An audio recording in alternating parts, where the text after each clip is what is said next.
Welcome to the neuroscience of writing, writing advice that's clearly explained and backed by decades of science.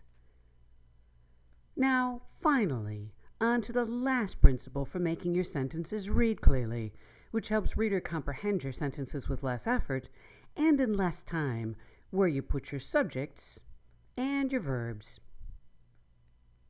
Remember, readers make predictions about how a sentence will develop. And readers also must hold information in our working or short-term memories. So introduce your grammatical subject early in your sentences. In some studies, readers' reading speed slowed significantly when the grammatical subject cropped up more than 7 words into the sentence.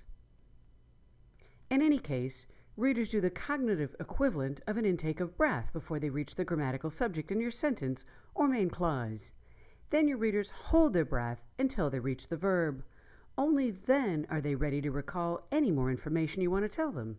As a result, readers will forget everything you put before the subject or between the subject and the verb.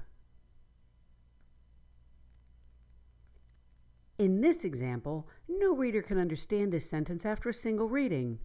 And yes, the words on the slides all belong to a single sentence, a real one written by a former student.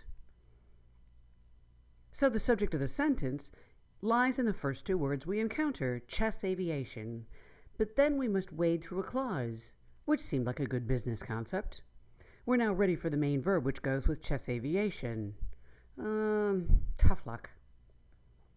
Because the writer makes us read a second clause instead of the main verb, so we must wade through when it was first proposed in the early 90s. If you've forgotten what we were reading about chess aviation, you've got plenty of company.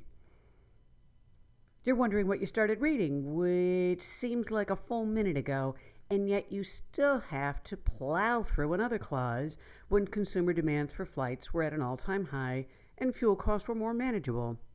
Only then does the writer introduce the verb you've been panting for since you first read chess aviation. The verb seems, and then the kicker, like a good investment opportunity. Now, if you were to rewrite that sentence, you might try something like, in the early 90s, chess aviation might have attracted eager investors. Time to start a new sentence. Why?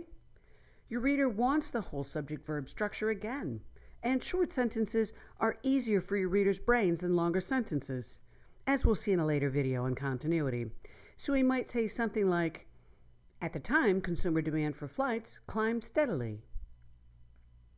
Okay, now begin another new sentence. Moreover, oil prices are both stable and lower than prices are today.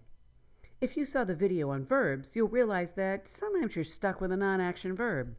We lack a verb that avoids passive construction since have stabilized would make the sentence passive, and we'd still be stuck with are after prices.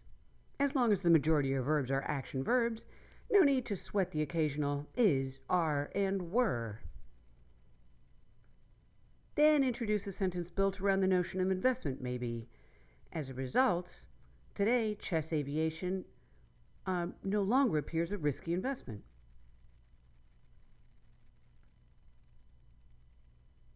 Note that while the length of the paragraph is slightly longer in this rewritten version, your readers can understand the version after only a single reading, not multiple readings, and they are likely to remember the contents of each sentence because shorter sentences equals better recall.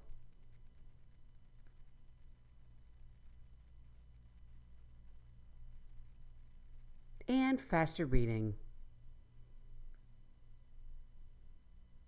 To make your writing clear, efficient, and both easy to read and recall, practice all clarity principles in your writing. Remember, no single clarity principle conflicts with any other, so you should use all of them.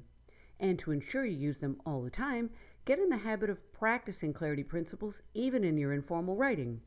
Emails are an excellent place to start. For more principles and tips on everything you never learned about the science of writing, see The Reader's Brain, available from Cambridge University Press, your local bookstore, Amazon, or the iBookstore.